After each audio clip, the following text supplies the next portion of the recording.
Normally, when you call a roofing company, all you hear is you need a new roof. Not when you call Fleming Roofing and Restoration. Since 1965, the folks at Fleming have been focused on what you need, whether it's an easy repair or a full roof replacement, commercial or residential. And when it comes to storm damage, you want Fleming on your side. They know all the ins and outs of insurance claims and will guide you through the entire process. Log on FlemingHSV.com and book your free estimate today. Fleming Roofing and Restoration. WZZN, Union Grove, Huntsville, Alabama. Your home of the Crimson Tide Sports Network. This is Sports Center. I'm Christine Lisi. NFL owners today are expected to pass a proposal allowing players to take part in flag football at the 2028 Summer Olympics, according to ESPN's Adam Schefter. If it is approved, the league would then need to negotiate with the Players Association, Olympic officials, and national governing bodies on the specifics of letting NFL players participate. Owners are slated to vote on proposals to ban the tush push and playoff reseeding tomorrow. Bears got a top off-season priority done, agreed with two-time All-Pro guard Joe Thuney on a 2-year, $33 million extension. A pair of superstars face off in Game 1 of the NBA's Western Conference Finals tonight when Shai Gilgeous-Alexander and the Thunder welcome Anthony Edwards and the Timberwolves, 8 Eastern ESPN Radio, 8:30 Eastern ESPN. The NHL's East Final opens up tonight for the defending Stanley Cup champion Panthers and Hurricanes.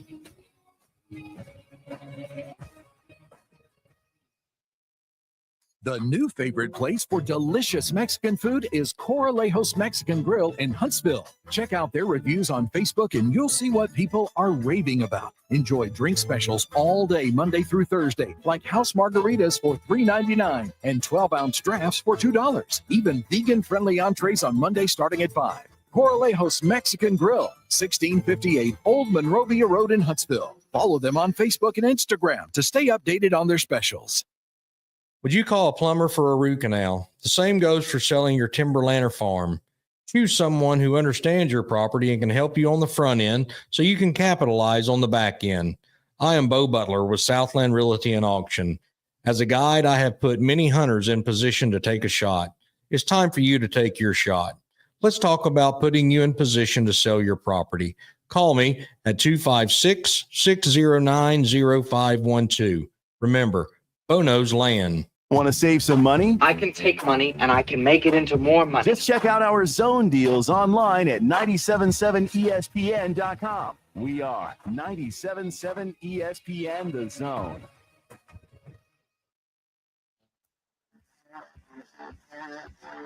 Joe Hunk, John Abraham, 256-576-4977. Welcome to the Blitz.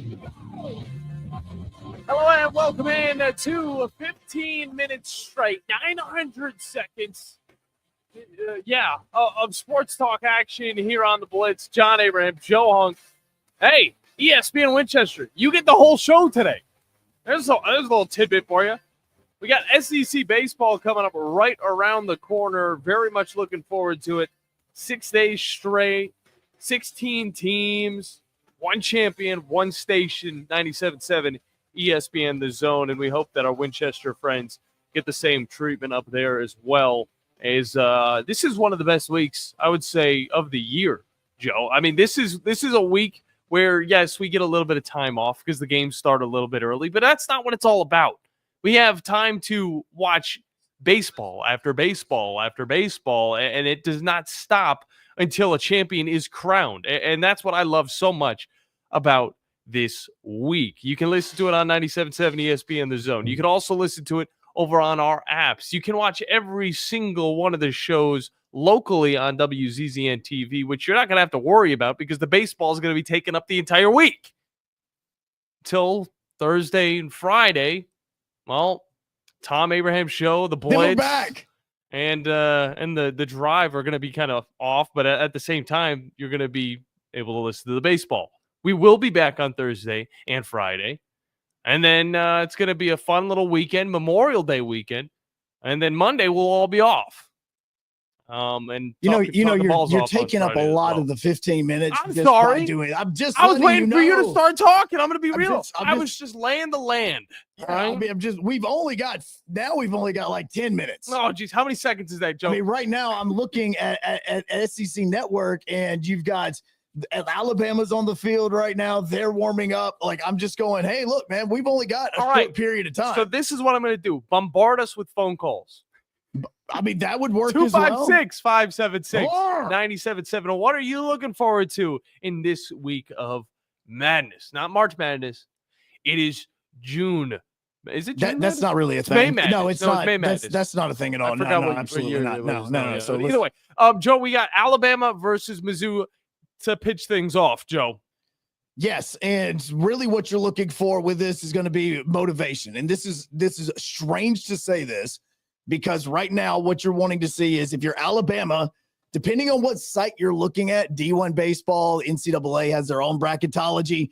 Alabama is very close, if not already a national seed, so that they would be hosting.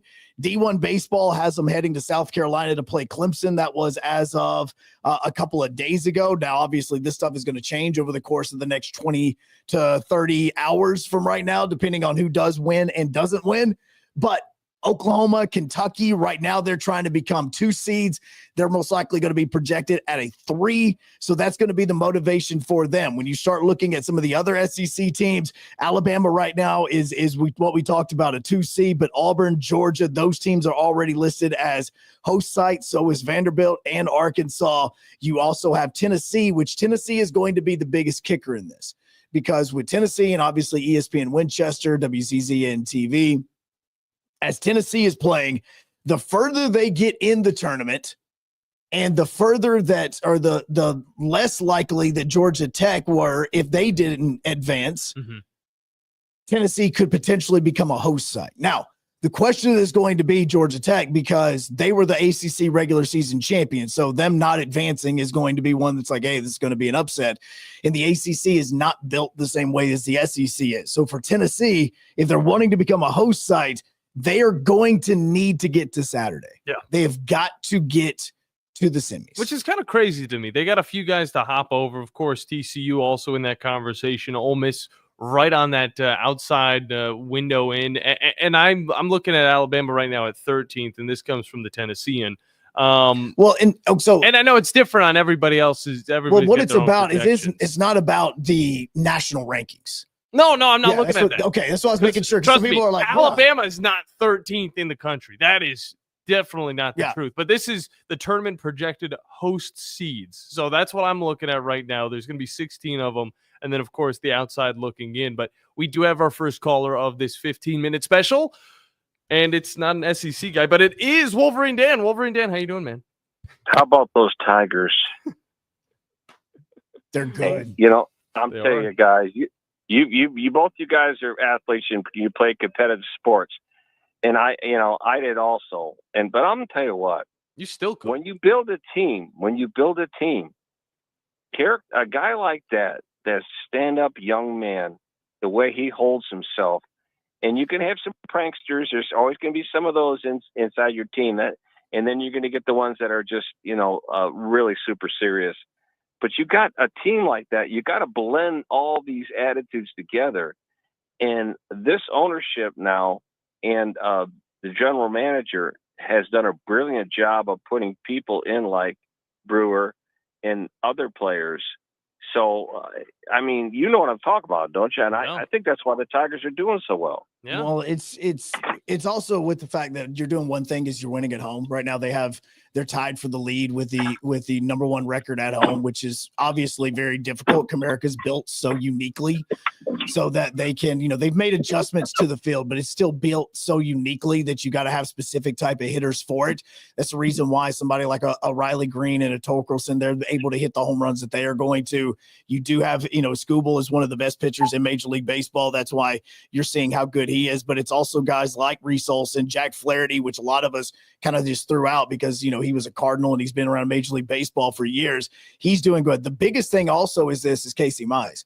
Casey Mize at one point in time, he's been up in the majors. He's been injured. He's been down in the minors. He was their number 1 overall draft pick a few years ago.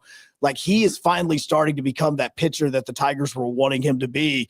And it's not so much as he's doing it with strikeouts, because he's really not doing it with that. But what he's doing is he's keeping the ball out of going out of the park. And that is where his game has gotten so much better, especially in a division like this when you have a lot of big ballparks. Kansas City is big. Cleveland is big. Obviously, Detroit is big as well. You're in this now.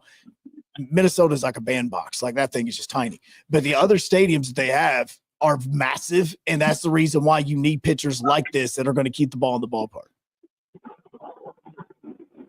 Oh, okay. Well, listen, very good explanation, but I'm thrilled to hear from him, and I'm glad that he's part of our team. And I'm hoping, fellas, if we can hold it together, maybe we'll get in the postseason. No, it's not an if you get in the postseason. It's gonna be if you're gonna be like a 1 or a number 2. That's how good this team is. Yeah, that stretch at the end is gonna really make for it. But for Brewer Hickland, I will agree with you, dude. You gotta have that type of personality in the locker room. It keeps things fresh. It also keeps things. I feel like it's a leadership mentality. It's also a growing mentality. It's something that'll help the team grow together instead of a personality like we've seen before in many different locker rooms that'll tear the team apart. But Natty Dan, Wolverine Dan, sorry.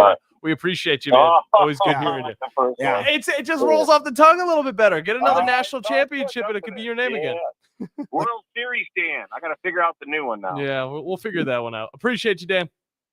Yeah, and the other part of this, and whenever I'm looking at closers in baseball, this even goes for the SEC tournament. Whenever I'm looking at closers, I'm looking at guys, high velo guys that are going to come in and basically be able to control the strike zone, where you have such a fastball that the breaking ball then becomes one that that the batters are not even looking for. And Will Vest is one of those guys. He has a tremendous fastball that he's able to throw up. And here's how crazy it is Will Vest right now has played in 20 games. He's pitched in 20 games.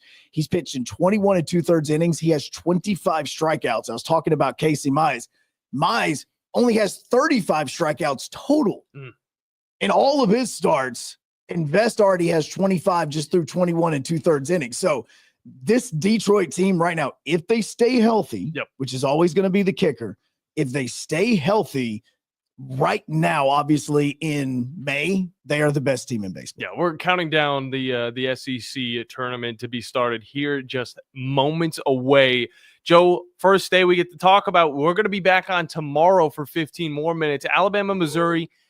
I feel like Alabama's got to win this game. It would be embarrassing if they didn't. Missouri's been bad all season. I don't care what they did to Texas A&M. It's just gross. Oklahoma versus Kentucky. Oklahoma is coming into this game with quite a few problems. They're 1-6 in the last six games, or the last 6 games. And I will say that Kentucky's been looking a little bit better. I think that they should be the favorite team in that one. And as you look forward, Florida versus South Carolina. Same deal, except for Florida's been on a heater lately. I like what I'm seeing out of this team. The bullpen's coming together. The batting rotation is looking like Florida, and South Carolina, just not that good of a competition. But what is your opinion on Mississippi State versus Texas A&M? Because I don't know how to pin either of these teams right now. No, and what this looks like for me, again, it goes back to the whole seeding thing, because with Texas A&M, as bad as their season has been, like, they are right now one of the 4 teams to watch, because they need to basically win the tournament. They need to they need to win the tournament.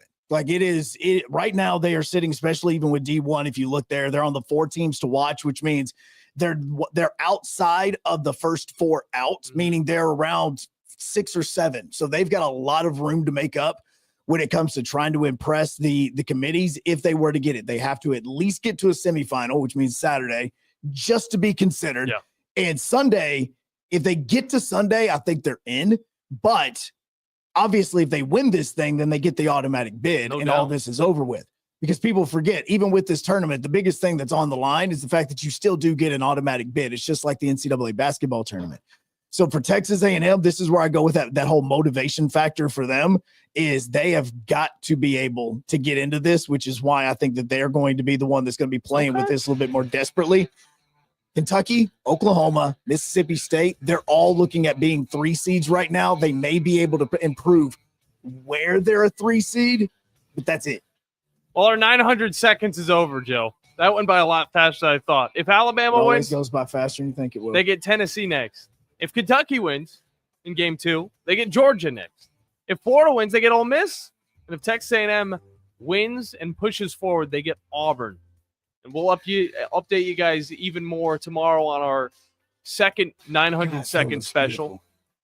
SEC baseball all day long. Keep it dialed into 97.7 ESPN The Zone. This has been John and Joe with the Blitz. We're out of here. Have a wonderful day, everybody, and enjoy the baseball. And we'll see you Thursday for a full show.